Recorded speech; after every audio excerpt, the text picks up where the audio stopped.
at her center several times. So she and I had become very good friends.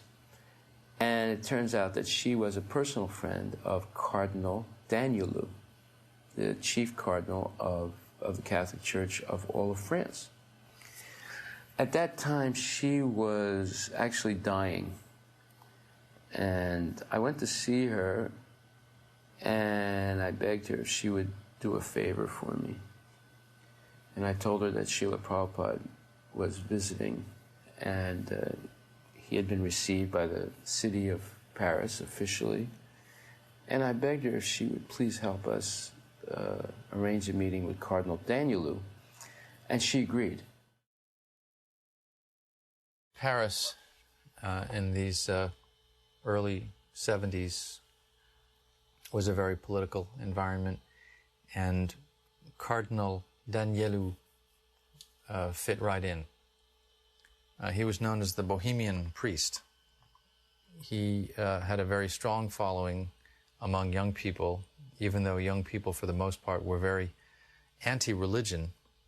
If anyone had an ability to circulate among them, it was Danileou. He managed to maintain a very broad-minded and open-minded position among young people. Danileou, in his own way, was making a contribution, I think, reaching out to young people who were completely atheist and attempting to bring some sense of the value of a God-focused life into their purview. Still, because it was a ritualistic Catholicism, he didn't appreciate, for example, the philosophy of the soul present in all life forms. The devotees were amazed by the discussion because it showed that here is the top man in the Catholic Church, and he's an intellectual. He's not only a performer of rituals, but he's a top intellectual. And in the presence of Prabhupada, he was not able to discuss significantly the topic of compassion and nonviolence, and he was unable to comprehend the subject. And it made me realize why Srila Prabhupada agreed to meet such people. It was more for the devotees than any other reason, because we were able to see that although these were big people in French society or in society, they actually were very small in comparison with the pure devotee of Krishna. And that was important for the devotees to see. I remember thinking when I was really early, why did my parents have to die? So that was already kind of in there. And then the Bible school and the Christians having fun things, and you'd go to that and spend a week, and they tell you stories about Jesus, and it always seemed very attractive to me. And then as I got older, I started going to churches with friends and different Protestant churches. We'd get to a point in the Sunday school, and I'd ask a question about, well, what happens to all those people that don't know anything about Jesus? You know, the Eskimos or the people in Africa or whatever. And they'd always come up with this idea that, well, no, I mean, to be saved, you have to know about Jesus. And it just didn't seem fair. And I'd argue a little bit, and then I'd lose interest in that church. And eventually I ended up at the Catholic Church. And when I asked them that question, they said, well, you know, innocent people don't go to hell. There's purgatory or there's limbo, and we pray, and there's a process. And they can move up to heaven. And it seemed to make sense to me. And I thought, okay, that seems fair. And Shruti Rupa and I, by then, had kind of got also interested together. We had been friends since elementary school and lived down the street from each other. So she and I and my two sisters started going to catechism at the Catholic Church, and we did that for a while, and eventually my sisters and I got baptized. The Catholic nun, Sister Dominica, she encouraged me to go for confirmation. It's like the next step in the Catholic Church. You pass a slight little test, they ask you questions, and if you have any doubts, this is when your doubts would be cleared up, because you're going to go through this ceremony and you're going to take the Catholic faith as your faith. And if you fall away later, it's a more grave sin. It's a mortal sin, a stain on your soul that cannot be removed easily. So I was going to classes, and now I came up with a different question. What happens with my pets? Do my pets go to heaven? And it was totally sentimental on my part because I wasn't a vegetarian, but I just wanted to know. And she was very sorry. The nun kind of put her head down a little and said, no, animals don't have souls. Only people have souls, so only people go to heaven. And again, that just didn't seem fair to me. I mean, I was by then 12, and in the end, I went ahead and got confirmed because I thought, well, I haven't found anything that makes more sense. And then life goes on, and adolescence comes in, and you get distracted, and you're a teenager, and so many things happen. And interestingly enough, Shruti and I remained good friends, and we would get into kind of other things together. We'd talk about Siddhartha or just Eastern stuff in general. Not real deep, but just it was the hippie kind of thing to do. It was kind of cool.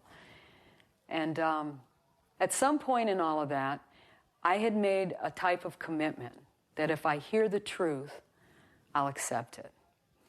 And around soon after that, I happened to see a TV show with the Hare Krishnas on it. It was a news thing, quick, from out of Miami, and that would have been local for Key West. But the thing that I remembered was the 4 regulative principles.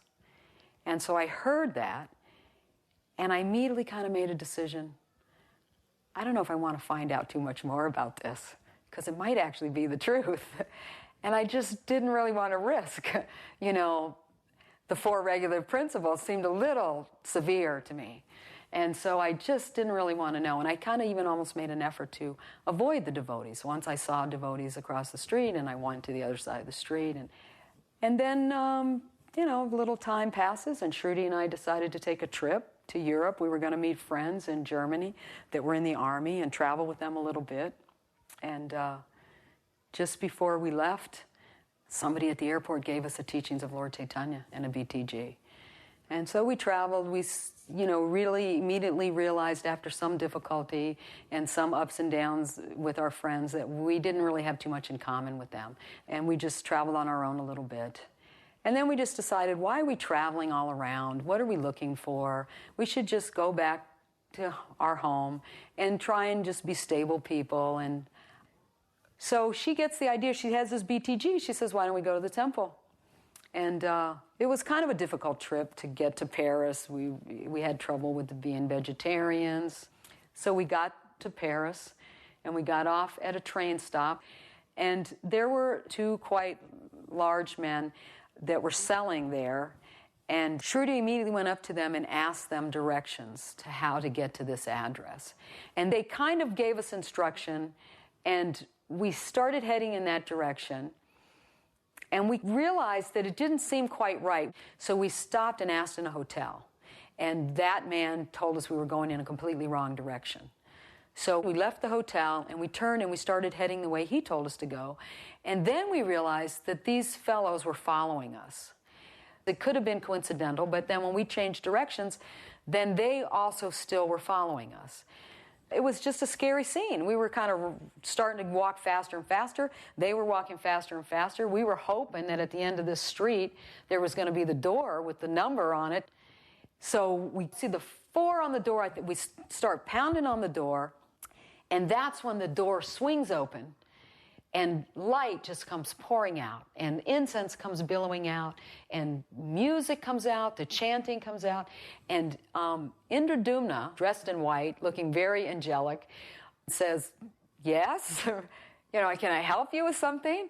And we just said, we need help. We need to come in. And he said, sure. And he just lets us in, and he closes the door. And it was like he closed out all this scary stuff on the other side, and everybody looked up and smiled at us. And so he took us upstairs, and he said, these girls just arrived. And Bhagwan was very friendly. He came out and he said, oh, hello. And we talked for a little while, and we ended up staying up all night and working and being helpful. We took showers and had something to eat, and then the next day was the Rath Yatra festival, so we went to the park, and there was a feast and a class and a nice kirtan. And I remember Sitting there, listening to that class, it was really sweet, and the philosophy was so clear. And I could just feel the tears coming out of the sides of my eyes, because I was thinking, this appears to be the truth. You know, I looked at Shruti, and she looked at me, and she just said, this is amazing. And, you know, I was agreeing. We were just, like, stunned. What did we stumble into? And Bhagavan walked around after that, and he asked us how we were doing, and we said, oh, okay. And he said, well, you know, our spiritual master's coming in a few weeks. Why don't you girls think about staying for a couple weeks, and then you could meet him? And he said, you know, you could help. We're trying to get ready. We need some sewing. We need some cleaning. We need painting. And we've got the new temple. And when we didn't look like we were jumping at the opportunity, he said, and you could always go sightseeing. You know, it's in Paris. You could go to the museums and stuff and then just do a little work during the day. And, you know, of course, we never went to any museums. We stayed, and pretty soon we were fully engaged doing things around the temple, all the usual things that have to be done. And I was sewing a lot. That's what I had done before I was a devotee. I was a seamstress. So I was sewing every day. And I did a lot of the sewing in Prabhupada's room, his asan, the curtains, and things like that. And I remember distinctly every day going in and praying, because I was kind of confused. I mean, these seemed like really nice people. And that's how I would pray. I just said, you know, these seem like really nice people, and they say this man who's coming is your servant. And I don't know if that's true or not. But in case he is, I would like to be a little bit helpful. And I would like to know if he is. So that was kind of the mood. And that went on for a few weeks. And then Srila Prabhupada did come. And, you know, it's a flurry of excitement, because he didn't come to France very often. So the devotees were really getting ready with programs and people to come see him, and, you know, dignitaries and educated people. And everybody was real excited. When Prabhupada came in, I remember him sitting on the Vyasasan talking, but I can't really remember what he was saying. I don't really remember really connecting with him.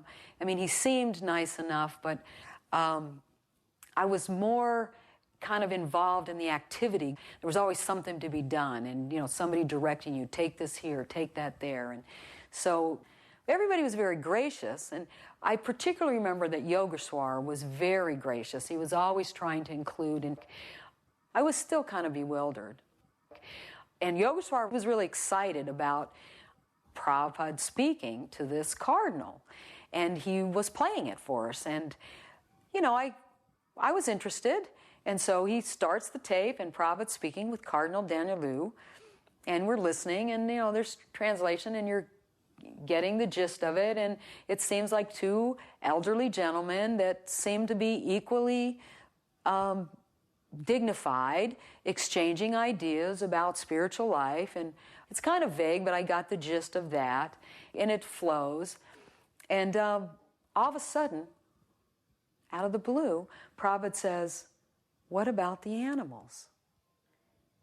And even today, I mean, without a doubt, even today, I get like chills when I think of that, because I went, what?